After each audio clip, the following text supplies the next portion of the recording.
in this session, we will talk about how to scale companies, for example, Amazon advertising agency or any other kind of agency where you need to scale fast within like 1 or 2 years to 40, 50, 100 people, how to do it in the right way so that you don't suffer financially, that you as a business owner or CEO take correct decisions to do that.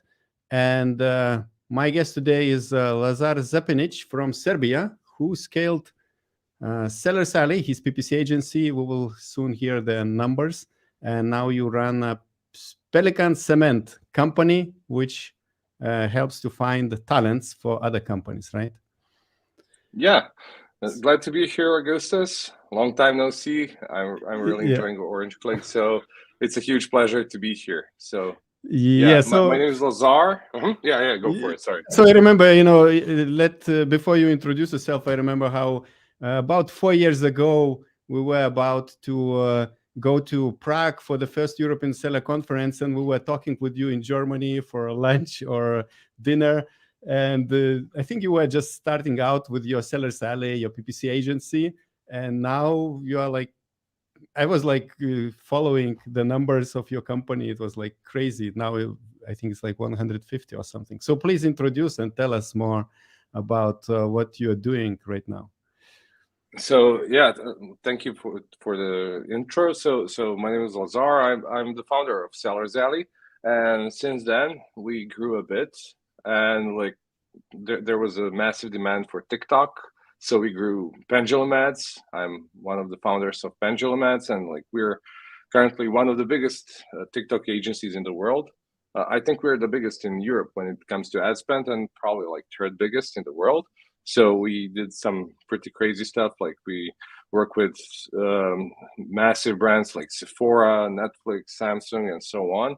And we recently published our case study about Sephora, how we made 40,000 conversions in 3 weeks for them.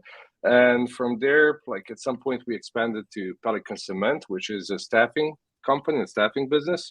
So as you mentioned, like Seller's Alley started growing as a PPC agency. It grew to like 5-10 people, then grew to 40 people, then staffing came, so it grew to 100 people, then to 150 people, and then we needed to expand to other countries, so we expanded to Romania with 320 people there, so we had like around 500 people combined. Now we are expanding to Macedonia, already have like maybe 5-6 team members in Macedonia. Our next plan, like probably in a month or so, like we're currently finishing the paperwork. We're expanding to Tunisia as well. So it's been a crazy road, and like I'm obviously not doing it all alone. When it comes to Seller's Alley, I started alone, and from there I started working with Mike Hartman. I think you already know him, and I started working with Josh Silverstein, one of the founding members of Trasio, and with John Hefner. So basically that's the core team when it comes to like founding members of Pelican Cement. Okay, so let's go back to the beginning of the story. So your partner, or now wife, Jana Krekic, was doing translations for Amazon sellers. And who was first to go into Amazon industry, you or Jana? So Jana is the badass here. So she started first, and she grew the company first, and she did it on her own, absolutely. And like seeing what she's doing, like I tried my own luck, and it seems like it's working so far. So okay, so you started. When did you start Seller's Alley? Like 4 years ago, 2019 or something? Yeah, basically maybe a couple of months before the Prague event. Yes. And I remember when we talked, like. I just want to point out for the people like that are watching that never been to your events.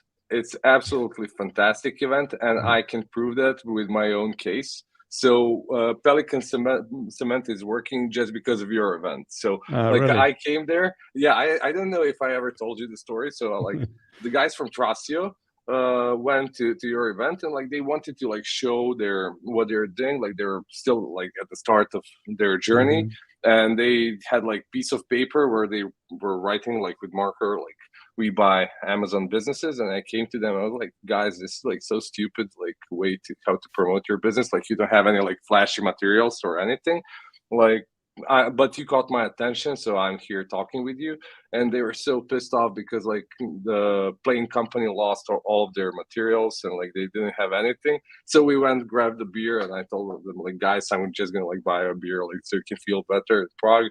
And like from there the friendship started, and after that we started hiring for Tracia, and after Tracia we started hiring for other aggregators. So there is always an opportunity, and like event like yours, like Orange Click event, is a perfect place to find new people to work with, and like to get to like find new ideas and like look for new opportunities. Actually, the reason why they had the flip chart writing "We buy Amazon businesses" was because they were official sponsors of the event, but because they were kind of silly enough to ship their banners from US to Europe, and they didn't calculate that there will be custom delays. And they didn't arrive on time. So I said, like, take a flip chart and write something that people know why you are here. So yeah, and to be honest, that worked so well for me. So thank you for giving them the idea of what to do. Okay, so with Sellers Alley, it was a PPC, or it is still a PPC agency. You started alone. You started to hire a few people locally in Serbia, in your kind of where you're from. And like at what time you saw like you need, like when you're hiring like second, third, fourth, fifth person, it's easy. But when it's like 6, 7, 10, like you need somehow to manage properly. What did you do at that time? Like, how did you? Yeah, so basically our experience, like my personal experience tells me like for the first like 6 to 8 people, it's easy to manage them. And after that number, it usually like it's not working for a lot of people because like they try to micromanage everything, and like that's what happened to me as well. And I decided not to micromanage anymore because I wanted to sleep sometime, you know.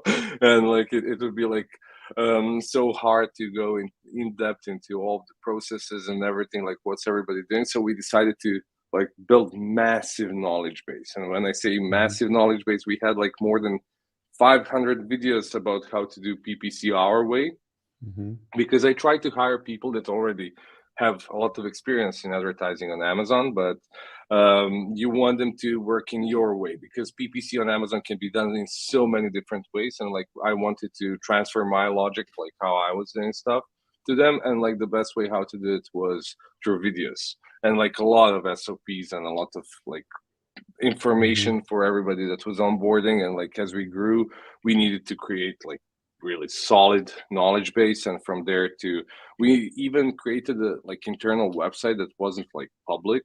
So when you get hired and when you come to the company, we would have like PDF like inside of your email as a short presentation of the company, like what's your role, what are the expectations about you, and so on.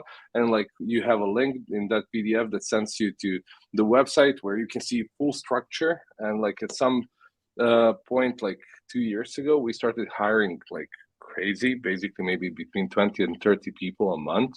And at that point, like you get to the situation, if you don't show up at work for like 5 days, you're probably going to end up like going to work and seeing like 10 new faces without knowing who's that and like what's everybody doing. And like that's a huge problem, because like you are paying for the people and you want to provide a quality service and everything. And that's really hard to do when the growth is done like that. And like for us, COVID was like pretty good when it comes to business. Like first month, like all the clients were like super stressed, like what's going to happen to them and so on. So we decided to give a month for free. So I needed to pay all the team members from my own pocket, and that was kind of stressful, to be honest. Like I didn't sleep well for like 7-8 days. But after first month, they came back and they said like, okay, we figured out like our businesses are stable. We're like figured a new way, maybe to switch to FBM, like to do stuff differently. But at the end of the day, everything is working now. So, and like as a gratitude, like they decided to bring more friends, and like all of a sudden, PPC agency started scaling like a lot. And like we had like 2 or 3 months in a row with like 100% growth. And like you cannot really keep the quality of service with that amount of growth, like without like everything set in place. So like I would work like for 8 hours on the accounts, and like for the next 5-6 hours I would like work on like optimization and like processes and like internal stuff. So like I would write stuff on my board like in the evening at like 11 p.m. and like tomorrow I would like wash it down and like write something new because things changed again. And like it's like the growth is like stressful thing a lot. And like when you want to hire people, you don't want to hire just people that know what they're doing. You want to have the people that share the culture, that share the mindset, that share like the idea of like what you want to grow. But because like being a business owner, and I'm pretty sure that everybody who's watching this like can agree with that, like that's like having like a small like DVD recorder like that's displaying your movie about your business in your head,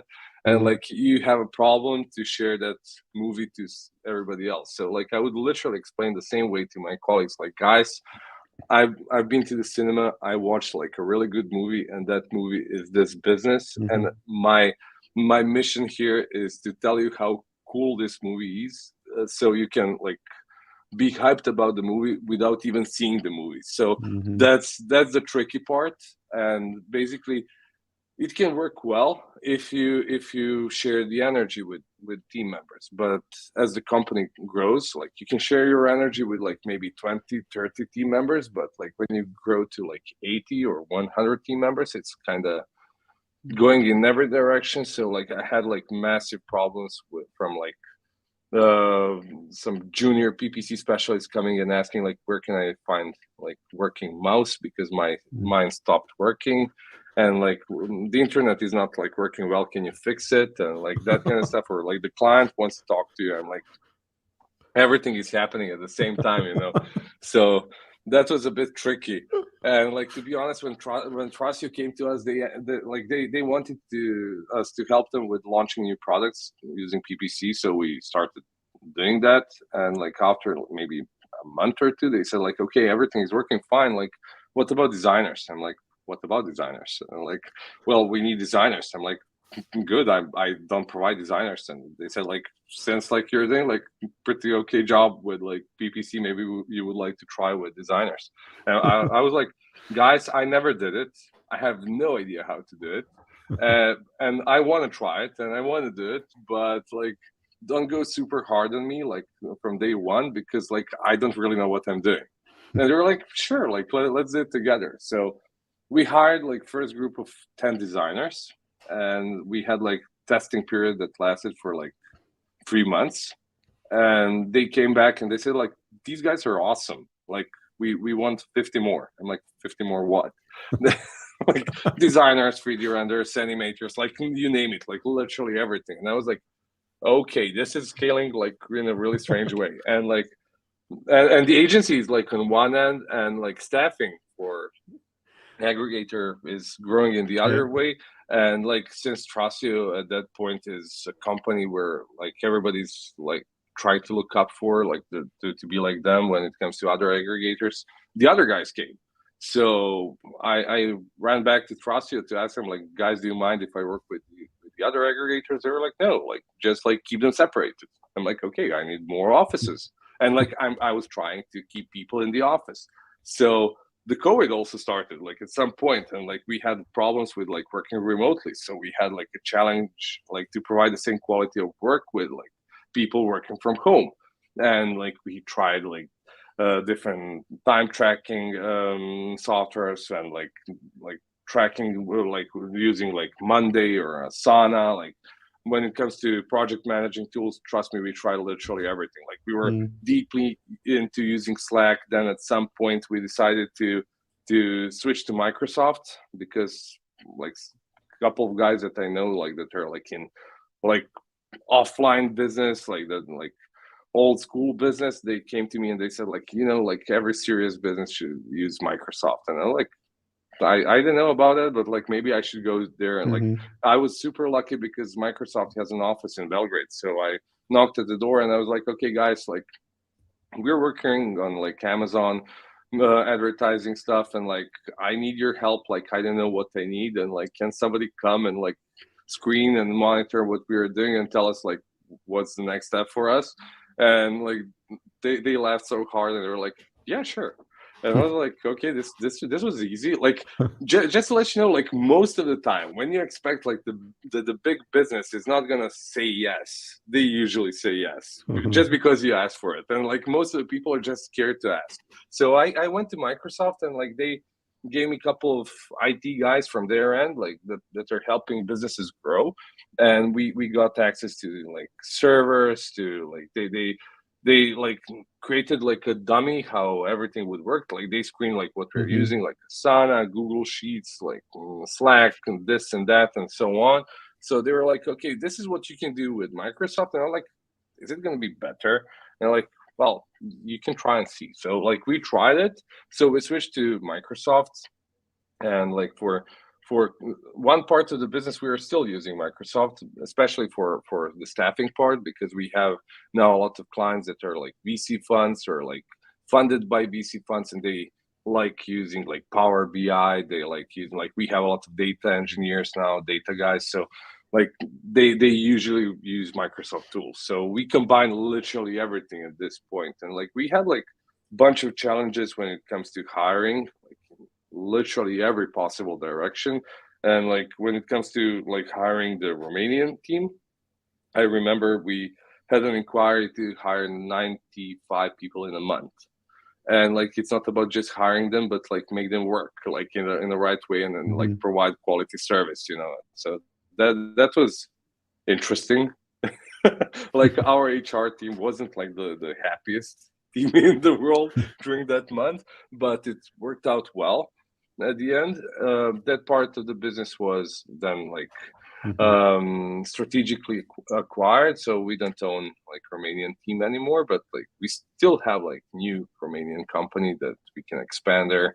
Then so yeah, like I can. Yeah, so but Sellers Alley, you grew to how much? To 40, 50 people, and then you started to have another kind of group of what you call staffing, is the staff for the companies, right? Not for Sellers Alley anymore. Yeah, it's not for the Sellers Alley, it's for other companies. Basically, it's like a turnkey solutions for other companies or individuals that want to grow companies. So we do have Amazon sellers, and like for some big Amazon sellers, we have like teams of like 10 to 15 people that are like product launch teams or like social media teams and so on. But or like for some businesses, we like come and like do screening of what they need, and we build like full team for them, and like it's a turnkey solution. Like here's the team, there you go, and that's it. So when it comes to Sellers Alley on the other end, like it went to like 45-ish people at some point, and like that point, like I remember Trump was president in the States, and he wanted to ban TikTok. Imagine the irony, they're trying to do it once again now. So I reached out to TikTok and I said, like, guys, like, do you need partners? And they said, like, well, nobody wants to work with us now. Maybe you would like. And I was like, yeah, I would love to. And like they asked, like, I had like prearranged meeting. Like one of the friends moved to TikTok to be like senior manager for I don't know, something. And he was like, oh yeah, it's not gonna be a problem. I'm gonna like arrange a Zoom meeting for you. And I was like, sure. So like the next meeting I had it with GM of TikTok for Europe. And I was like, okay, this is like a really good connection, you know. So they asked like, what do you want? I asked like, what do you guys have? And like they said like, we have a lot of stuff. And I was like, okay, I would like to have a lot of stuff. So they literally gave us more or less everything. So at this point, our Pendulum Ads company, which is like TikTok agency, is also a partner with TikTok. So we do a lot of stuff with them. We do testing for the features that are not publicly available yet. We provide a lot of like benefits for both e-commerce sellers and like different brands for like different stuff. Like so basically, if it's doable on TikTok, there is a massive chance that we have it. And we were like one of the first agencies in the world to have access to advertising in Germany. So yeah, and like that part of the business is like growing pretty well as well. It really depends like what's going to happen in the next months when it comes to the States, but like TikTok is like going in the right direction for some other areas as well. We're becoming one of like this is probably not a good timing to say it because like I don't want to jinx it, but we are probably going to become one of the main resellers of TikTok in Africa. And also we are doing it in the Middle East as well. Japan is pretty big market for us when it comes to TikTok. So yeah, Okay. it's Yeah, like all around. let's go back again to scaling. At the beginning, you said that you started to create a lot of SOPs, and so it was you alone recording like 500 videos, how to do stuff? So the first 50 to 100 videos were done just by me. So it's basically like a course, right? You could have sold this course for Amazon sellers. I would literally like first team members were like super juniors because I didn't have money to hire like seniors, but I needed like extra pair of hands to do like stuff with me. So like they would sit next to me and I would explain them like how I do stuff. And I was like, okay, you need to prepare this spreadsheet this way and like filter it this way and filter it that way. And whenever you see this, you need to do that. And I recorded it every time when I explained it like that. So I ended up having a lot of recordings, as I mentioned. So the other, like, as we grew, I had enough money to hire like some super senior people. So they started recording on their own. And obviously we had like a lot of team meetings and so on. So as it grew, most of the team members were based in the office in Belgrade, Serbia. But you know, when you're looking for Amazon people and like Amazon specialists, it's really hard to find like massive amount of people working from the same city in the same country. So we started expanding to other cities in Serbia at start. And I was like, I'm not gonna like lose this person just because he or she's not able to work from the office. Like both sides have a lot of like advantages. For example, like working from the office, one of the main benefits of it, obviously apart from like being able to see like when somebody is coming to work and like finishing the work, is also the speed of exchanging knowledge. So when you have a team member that figures something out, they yell like, oh guys, come and see what I can do now, and like, is this a new feature, and so on. But like that's something that can be a massive problem when you're hiring remotely, because like when you see a new feature on your own, you're like, was this here, or was it like lazy so I didn't see it? Like I'm gonna be a bit shy to share it with other guys.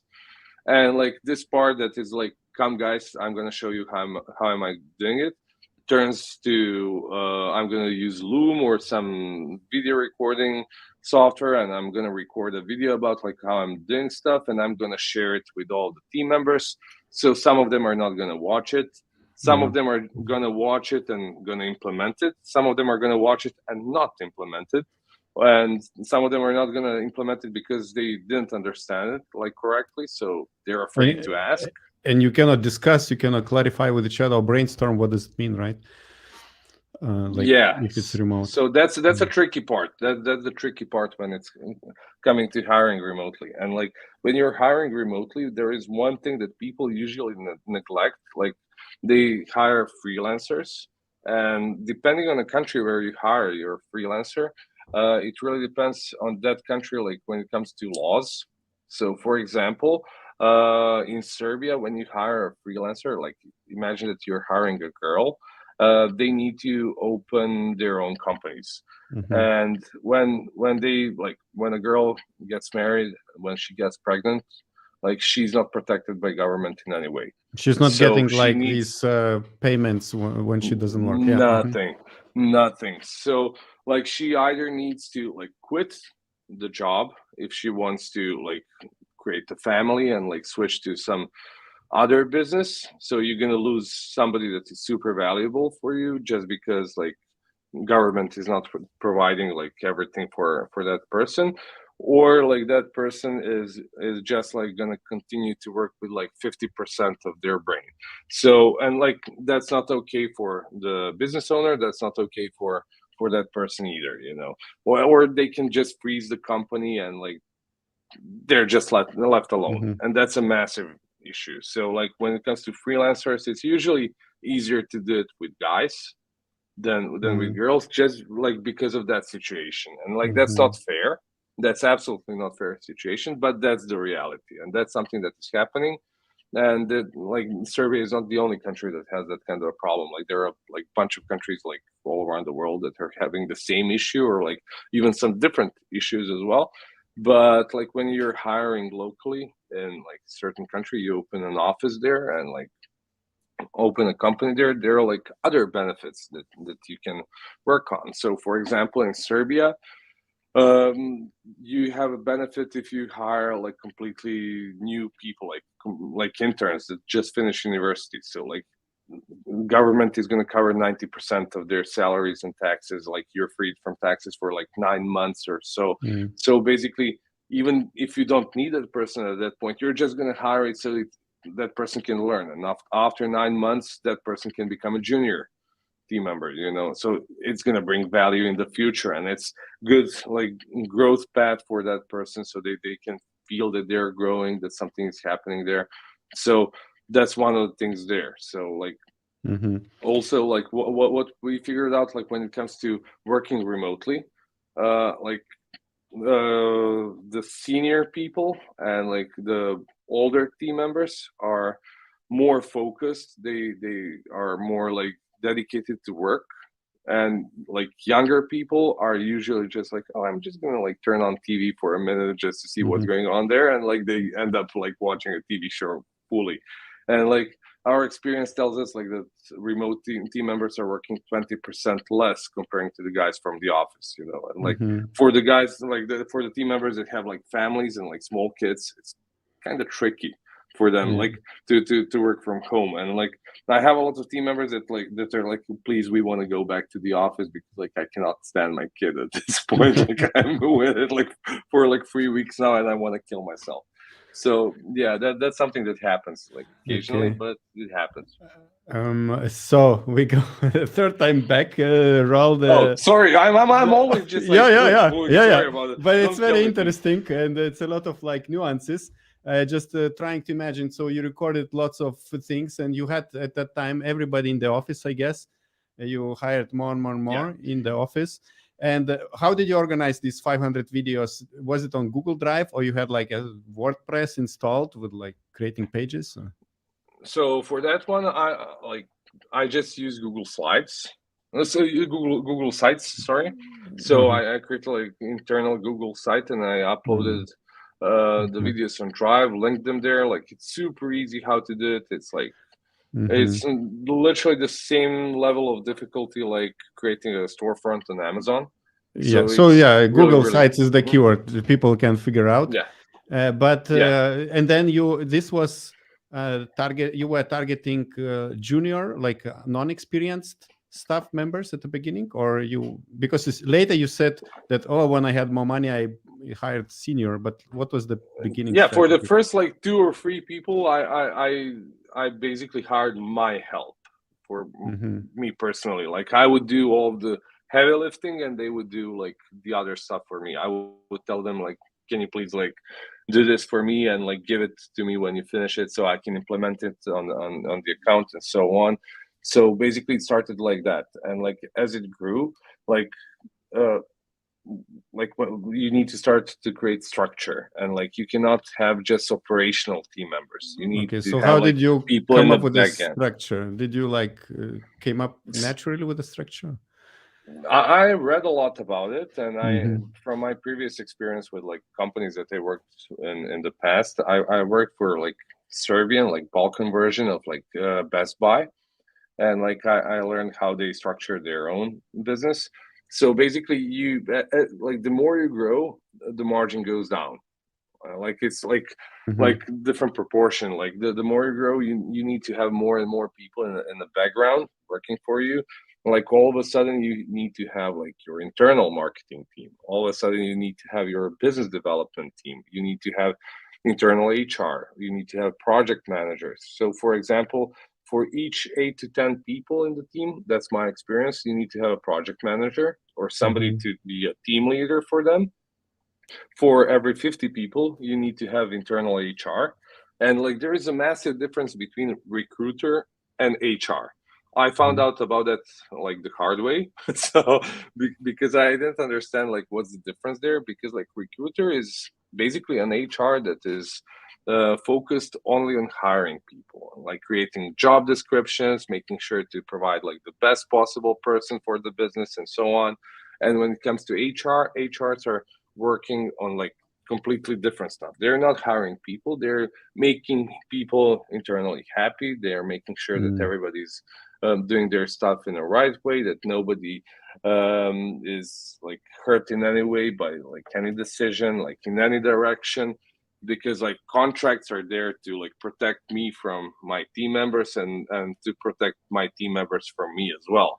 And that's like the most toxic way how to think about those contracts. But like companies can grow way above those contracts, and like to, if you want to build like company value, you need to go way above that, and you need to provide something extra on the top for your team members. You like to go above like paid holidays and that kind of stuff to more and more stuff. And so like just to return back from my end now, so for every like 8 to 10 people you need to have somebody to manage them. For every 50 people you need to have HR, and that's something that goes more and more. And when it comes to SOPs, when like first round of SOPs is for like up to 10 people, and the second round of SOPs is when you get to around 30 people. What does mean round? You mean what kind of these rounds? Why do you need more SOPs for more people? You need to redo the current SOPs, because all of a sudden you don't have just like one PPC specialist. All of a sudden you have a senior PPC specialist that has a team of 2 or 3 people that he works with, or all of a sudden you need to like in a design team you have art director and senior designer and junior designer. So like people usually think that you just need like seniors. Like imagine like having a football or basketball team with only 8 players. It's good on paper, but when you try to work on that like in practice, it's not going to work out well all the time, because sometimes you need to have like somebody that is like lower rank or like knows less to do all the mechanical work, like repetitive tasks that are not yet automated. And automation is really important part of the growth as well. So like when you have like weekly meeting with your team members, you try to track what's taking the most time to your team members, even though they're perfect, though they know like at 100% what they're doing, they're going to make mistake, because it's human thing to make mistake.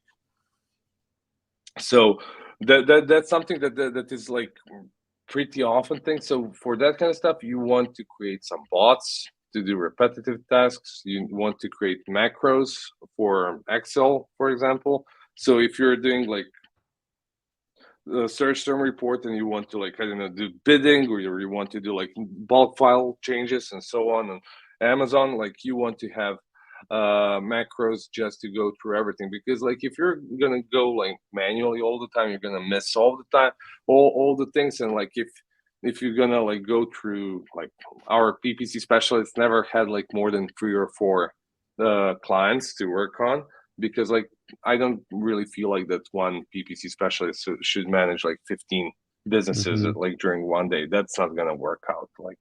Like you're gonna just like create campaigns and leave them for like 3 days, and for the next time when you come there, and like when you go there, everything is gonna be like complete mess. And like that's something that you don't really want to have. So you need to have like small amount of clients per PPC specialist, so you can provide quality like boutique level of service. Because like there is a massive difference, like when you have like boutique style, like when you have like a steakhouse in the neighborhood that is like perfect, and when you have McDonald's, you know. But like when you go to McDonald's in New York, or you go to McDonald's in Dubai or like in London, and you order a cheeseburger, it's the same cheeseburger everywhere. And that's the quality that you want to like set. It doesn't need to be like at the low level as like McDonald's, but like if you want, like doesn't matter like how high quality you want to provide, you want to create a standard for what you're doing. And for that kind of stuff, you need to create full structure. So first of all, for like what you're doing, like we even had like SOP, like what's gonna be the work day for PPC specialists in the agency. Like first you do this, then you do that, then you go and do that, and then you go do that, then you switch to the next account and you do this and that. And like for all of that, we had links that would go to the knowledge base with all the videos, like how to do it like deeply. So even though like somebody's like super senior, like at the highest level of senior, like as I mentioned, like you want them to work in the same manner as you want to work on. So that's something that is important. And also it's really important to not like really micromanage people, because you're gonna like kill all of the joy in work for them. And like if they mess up, you don't want them to hide it, like it really depends. In some cultures it's really frequent to have people that are gonna like say it wasn't me, like it was like that when I came to work, and like that kind of stuff. So you don't want to grow that kind of stuff in your business. You want to have people that are capable of like saying what they need, and to have them reliable, and for that kind of stuff you need to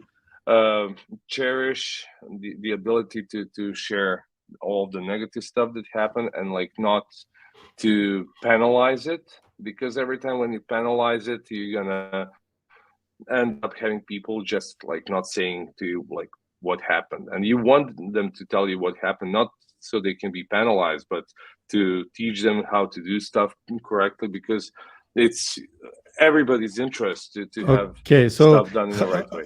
How do you react if like you come in the morning and you see or find out that some junior PPC manager like messed up something, and maybe the client, Amazon seller, lost because of that mistake, like lots of thousands of dollars? Like how can you be not angry, or how do you deal with this situation? So basically you never make like massive change in the account on Friday if you're not going to check it on Saturday, so like usually you want to do it like during the work day, so where you're going to work on the next day. And like that's the first thing. But let's say a mistake happened, like any other kind of mistake where like I don't know, like human mistake, maybe it's a perfect person, but like the person is repeating some mistake, or let's say he comes too late, every like once in a while comes too late, and you told that person don't come too late to work or something. Like mistakes happen, and if it's affecting the client, you go and say transparently to client, we messed up. Because I never saw a person that didn't mess up. Only person that is not messing up is the person that is not. Like that's the only way how to not make mistake while you're working. So if you're not doing anything, so like we go to our client, be fully transparent about what we did, what happened. We try to fix it on our own. We refund or like whatever is needed to be done there. But obviously that's something that happens, and like that's something that people usually don't like talking about, especially like the agency owners, but that's something that is happening. And when it comes to what you mentioned, like like how do you treat a team member? Like you say that not to penalize, how to make it that he doesn't feel bad or she. Well, you talk to them, like you see what was the core problem in that situation. You try to figure out like how you ended up in that situation, like how that person ended up in the situation, and try to learn from that mistake so it doesn't repeat. And if you see that the same mistake repeats like 2 or 3 times, then we probably have a problem. And like that person is either not like focused or not interested or something. There's a lot of stuff that can happen, so it's really important to communicate, just like with everything else in your life, and like to talk when there is a problem and to try to fix the problem. And the sooner you fix the problem, it's better for everybody else and for that person as well. And like when it comes to being late, as I mentioned, like it's also about like having a conversation to see what's the problem, what's the issue there, and go in that direction. Okay, and you said it's impossible. It's important not to micromanage. How did you learn this to let go? Like because you as a business owner, you have this movie in your head how it should be, and then of course it's very hard to control like 30 people that it's going according to that movie, and the quality of your imagination, it will be different in reality, right? Yeah, but like one of the cool things is like when you have more people and when you have smart people, like you always try to hire smarter people than yourself, because they're gonna bring you new ideas, new perspectives. Maybe your movie is gonna become even cooler and even better just because they brought something new to the table. You don't want to have like yes sayers in your company. Like at some point you need to have like manual labor workers, but on the other end you need to have people that are creative, and like for example in PPC agency, PPC is PPC. If you don't like PPC, that's probably like the worst horror movie in the world. But like for people that love doing it, it can be super creative. They can bring new ideas. And when some new ideas and you don't like the idea, you don't go there and tell him like, oh, that's stupid. Like I don't want to hear about that. That way you're killing all the new initiatives that person is going to bring to the table in the future. And like whenever that person gets to new idea, they're going to be like, I'm not going to say it because like maybe he's not going to like it, and like I'm just going to like get like hard no from his end, and like that's it. So that's the really bad thing to do. You want people to think, you want them to be creative, you want to leave them some time during the day just for thinking, to like optimize what they're doing. Or like if you have a couple of team members, you want them to switch places. Like for example, you would like, if you and me worked in the same company, like doing the exactly same stuff, maybe it's good from time to time for you to come and see what I'm doing, and for me to go and see what you're doing, because maybe I'm going to learn something new from you, or like you're going to see if I'm doing something repetitive. Because like when you are every day doing the same thing, like in like operational part, it's pretty easy to oversee some mistakes, you know. So new fresh pair of eyes can be super helpful, just with like crossing team members, like doing like someone else's work, like screening what the other guy is working on. I think it's Lidl, you know, supermarket Lidl. I think they have this culture of like, even like GM goes to clean the supermarket just to know how each worker. Yeah, okay. And you talked about that you learned to structure the company. You learned from experience, or you followed some books? Can you recommend maybe some books for people, or I don't know, videos or resources? So there is one Israeli institute called Adiges, and I'm a massive fan of it. The founder is Isaac Adiges, and they have like massive library about like business. Like you can buy hundreds of different books that can like teach you different parts of the business, from like how to develop the brand, how to develop a healthy environment in the company, and so on, how to structure the business, like how to motivate people, and so on. So like I read a lot of their books, and they're usually can you written spell by Adidas or write somewhere in the... yeah. Let me find like how it's properly spelled. Give me just a second. So they write books so which you can buy and read, and or they also have like video courses? Yeah, I can send you in private chat. Like I will quickly display it on the... Yeah, and I'm going to share you the institute. Yeah, and this is their institute. Like this is like the one of the many things that I used, and like, but I find their materials like super helpful. Like I'm not promoting them in any way. Like I don't have like any interest in doing that, but it really helped me. So it's like business school where you have to also pay. It's not free material, right? Well, you need to buy the books. You know? It's the books, like mainly books. Okay. It's mainly books. There are like courses as well. You need to pay for the courses. They're not like super expensive. They're like usually a couple of days, and you pay like €300 to €500 or dollars to attend them.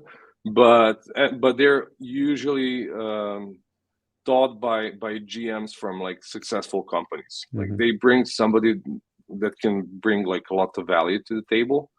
Like, and they're usually like they don't even need to be from the same industry. Like, I went and like listened to a guy that is GM of like super successful pharmaceutical company that grew the company to like having like 50 pharmacies to like 1,000 and something pharmacies in Europe.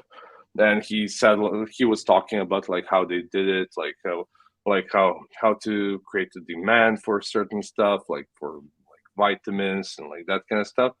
So that's something that was like super useful for me in the past, like to learn. And also like for every business there is no book for your business specifically, and like that's like you need to like test a lot, and you're probably going to fail all the time. Like I'm making mistakes all the time, and like it's just important not to repeat the mistakes and like to be aware of them, like at the end of the day. Like when I look at like what I did, for example, last year wasn't the best year for our business, and but like I feel like that we did a lot of good moves. For some of the moves that we did, I think that we could have done them faster, for example.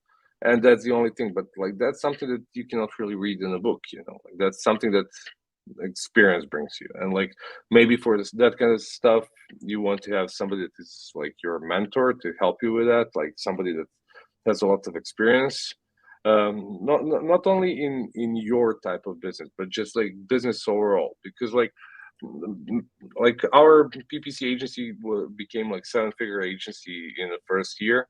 And like for creating a company that is like 7 figures, you just need to work really, really hard and make some good decisions. But if you want to grow business like to 8 figures or like grow it even further, especially as like service provider, you need to like talk to people. You need to hang out with people. You need to grow the communication skills. You need to like to communicate, basically. That's the important part. Like conferences like yours are like perfect place where you can like train that and like you place that knowledge and use and like communicate with people to see like what are other people doing, like to learn from them. Like all of a sudden you're gonna end up with somebody that maybe is a supplier for your product, like future potential supplier, or maybe you're gonna meet with a guy that is like doing like Snapchat like advertising or like whatever, and like all of a sudden that's something that might be of use for you, and like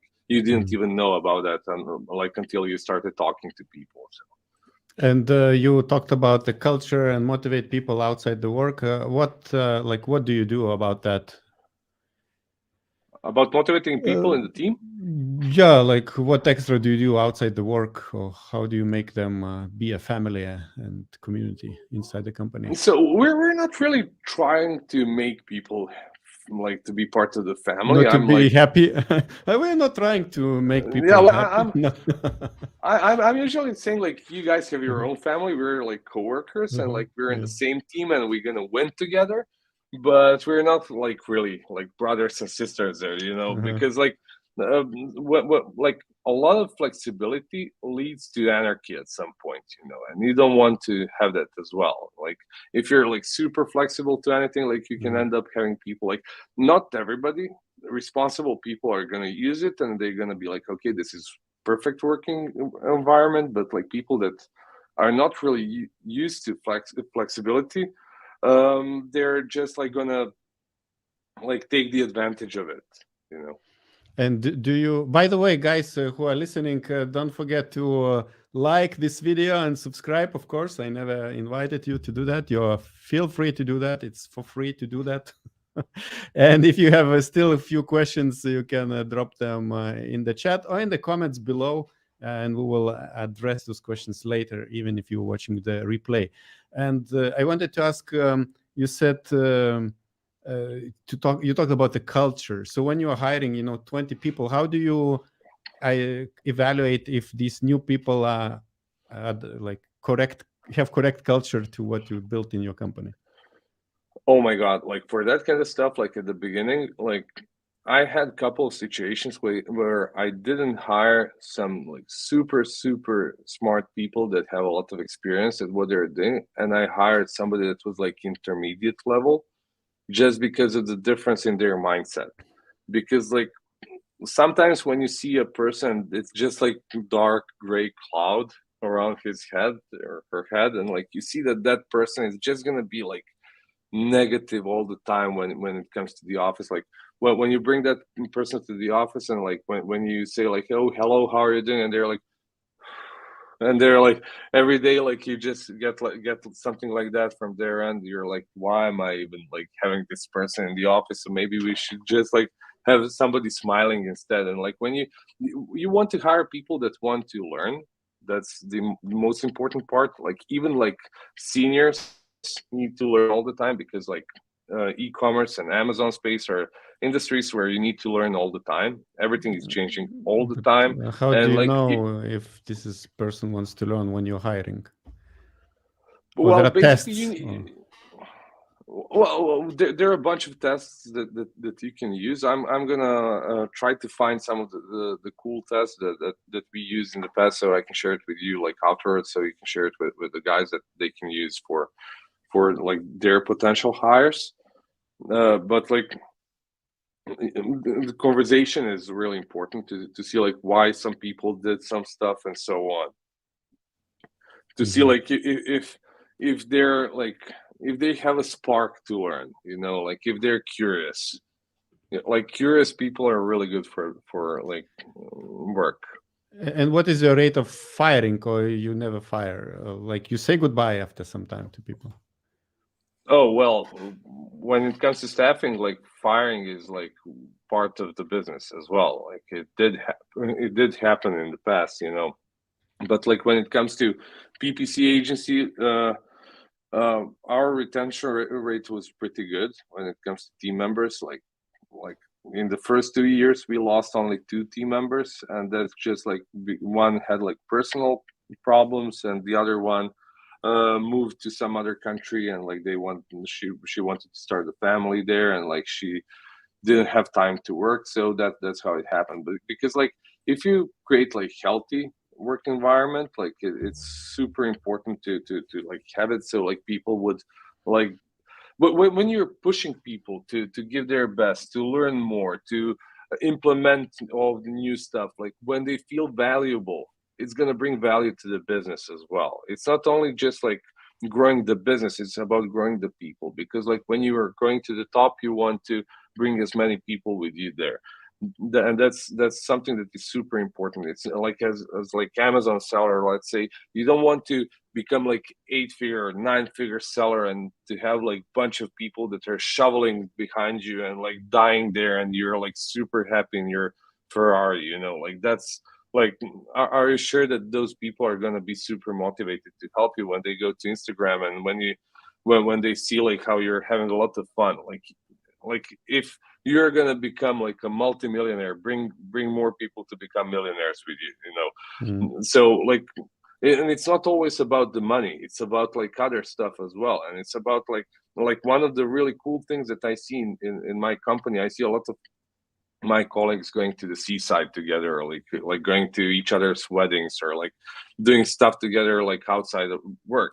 And that's because like the company culture like brought them together, because like those people have like similar mindsets, and like they're like thinking in like same direction. They're like positive and like bright people, you know, like that want to like explore the world. They want to like, usually person that wants to explore new opportunities in business, and like to learn new stuff in business, are curious people that want to learn new stuff outside of the business as well. Like they want to explore the world, they want to see new stuff, they want to listen to new music, they want to like try new things, you know. And that's something that you as a business owner should like cherish in the company as well, so people would see that. And like if you're sincere about that, people are gonna see that, and they're gonna understand that as well. So like in the hard situations, when like business is not working well, they're just gonna say like, okay, we had fun in the last like 2 or 3 weeks, and like we like were laughing, but now we have like a situation, we need to fix it. and like we're gonna fix it together. Like if you have team members in the office, like instead of remotely, like you can do it remotely as well, but it's a bit harder, because like when you have people in the office and like there are 5 of them, and like one of them is having a lot of troubles with his work and 4 of them are having fun, and when they turn around and when they see that one guy that is like sweating and it's like super nervous about what's going on, everybody's going to turn around and say like, oh man, like what's going on, like can we jump in and help you with that? Yeah, You it's know, very so useful. that's something. Yeah, so that's like super helpful there. So do you find that office work is kind of better, easier for you as a business owner when you have people in the office, or it's like has both pros and cons, and remote has big pros and cons? Well, I can tell you that it's definitely more expensive. So that's for sure. But it's definitely having a lot of benefits as well. Obviously, for the people that are working from home, that are working remotely, you definitely want to provide some activities for them, like maybe to have some team buildings, to like fly over somebody to someone else, to like so they can spend time together. Like spending time together physically means a lot. When you have like 5 team members like that are working in different parts of your country, it's going to be completely different after spending a weekend together. And like when they go back, they're going to be like, oh, Augustus, like we had so much fun, maybe we should like do like this, what are you working on now, maybe I can jump in, like or something like that. Even though like if you're not like willing to be the first one that's gonna like jump in and say anything, like the other person is probably gonna be. And yeah, we will be wrapping up very soon. One of the few last questions, I see that Tin Talk says, Lazar, you are looking great. And this person also oh, thank you. Great point. I think where we were talking a few minutes ago about the culture, about the company. And yeah, I wanted to ask, you can like answer quickly. Do you have like some recommended applications or tools you're using, like software tools, you know, like web apps? For example, in Orange Click, we use ClickUp, and I would not be able to imagine life without ClickUp now. And you said you used Microsoft. Like, are you still using Microsoft, or you switched to something else? So basically, like most of the time, like we're using ClickUp as well. Like if you want to have like decentralized softwares and like tools, combining Slack with ClickUp and maybe Asana or like Monday if you don't like ClickUp for some reason, but ClickUp should be like pretty good solution. We're using it as well, and like combining it with like some apps from Google, like Google Sheets and so on. Like it can like most of the work can be done like with some super basic stuff. You don't really need something super advanced. Like when you reach to a certain point and a certain level, you probably want to like optimize a lot of stuff, like by using Power BI and like create like more in-depth like analysis and so on. But like overall, like this kind of stuff like can like do wonders for your business. And are you using a lot of like artificial intelligence solutions? Or? So for that kind of stuff, like our data guys and IT guys, like depending on position, like are using for our clients a lot of AI. But for us, it's helping us with like our content mostly. Maybe like we're like using it for like building some internal bots as well. So that's like we implemented like Mid-Journey inside of like our Discord internally, so we don't like really share like with everybody what we are like working on, but like we don't really use that Mid-Journey at that level like as we should, you know. But like I'm like as the time goes, I think we're gonna go more and more into AI. And talking about hiring people, when do you know when you should hire the next one? Or like how I heard saying that you have to hire when you still don't need it or something. Well, basically, if you like, it would be really good to have a business plan. That would really help, you know. And like when you like have a structure of what you want to accomplish in the next year, and if you see that the numbers are heading in the right direction, you're probably gonna see like a couple of months before you need to hire that specific position, like that you need that person in the next period. So you don't need to do like any kind of like rushed hiring and end up hiring somebody that maybe it's not the right fit for you, then instead of that, like to hire when basically you have enough time to train that and onboard that person in the right way, because like the onboarding part is like super important part when it comes to growing team. Mm-hmm. All right. Yeah, we are all full hour chatting. If you guys watch this and listen, don't forget to like and subscribe this video. And put your questions in the comment box below if you want to hear more and more questions to be answered. So we can invite Lazar one more time.